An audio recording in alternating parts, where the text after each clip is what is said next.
Behind us we have the bio-dry system where we put our clean trailers in that's been disinfected and cleaned. We bring them in here, and we have a little vent that comes off the wall, shoots right inside the trailer.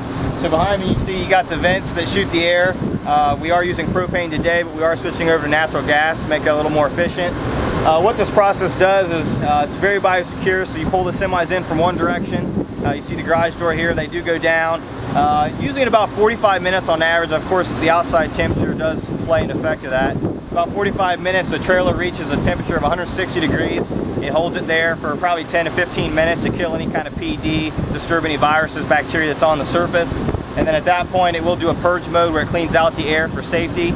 And then at that point, the garage doors will open and you can pull the vehicle out on that side of the building, and that would be a biosecure, what they call a TADD trailer. It stands for thermally assisted drying and disinfected. It's a process that we use to make sure that we're doing our part to eliminate the disease pressure going to any of our guilt facilities. And it's a process that can be inherently expensive to use, and that's why we preach biosecurity, that everybody has to be a part of that.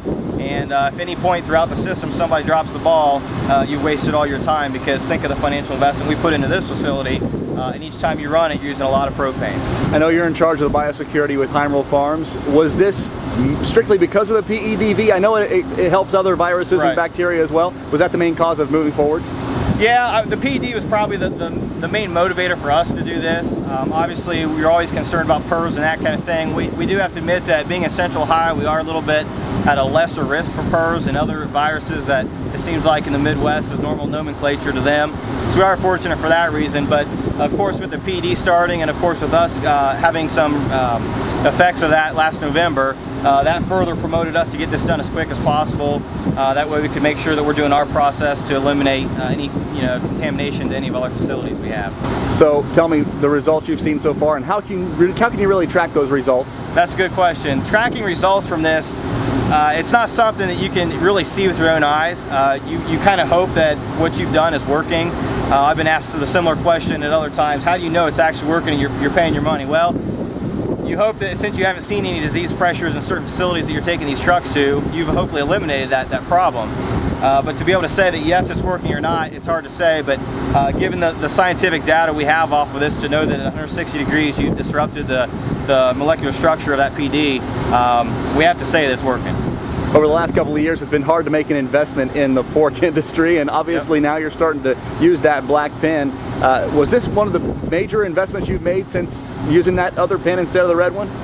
Yeah, it's not an investment you want to make, and it's not one that you can't wait to make that. I mean, this is something that my dad's always said, if it don't make money, we're not going to do it, right? So, getting a swimming pool isn't going to make any money, but this is something that you don't necessarily see the money pouring in from.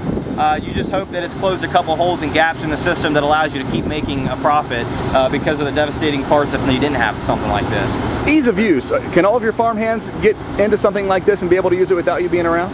It's not hard to use, but like I said before, if one part of the step is lost, you've done nothing really to go forward. So if I had somebody that I didn't have trust in, or somebody not familiar with the system brought a trailer in here that, say, had some fecal material still left inside of it, I would say that a clean piece of material doesn't mean that it's disinfected and negative for viruses. So it has to be clean. And if you don't start off with a clean trailer where everything's visibly clean and you don't see any problems with it, then you've almost wasted your time. So I want to say it's easy that everybody could use it, but you got to have the faith and trust that everybody is on the same page with the effort to make biosecurity a good thing. With the turnaround in the industry, do you see more farms going towards something like this? I do. I would have to guess that you'd have to be on a larger scale. If this isn't something, if you had one truck on a fleet, you could run it through once a week, I don't know how you could ever pay something like this off. But if it's something like for example, what we do, every day we're using this, and if you can do that and maybe see a return on it, that would be the best thing I can think of.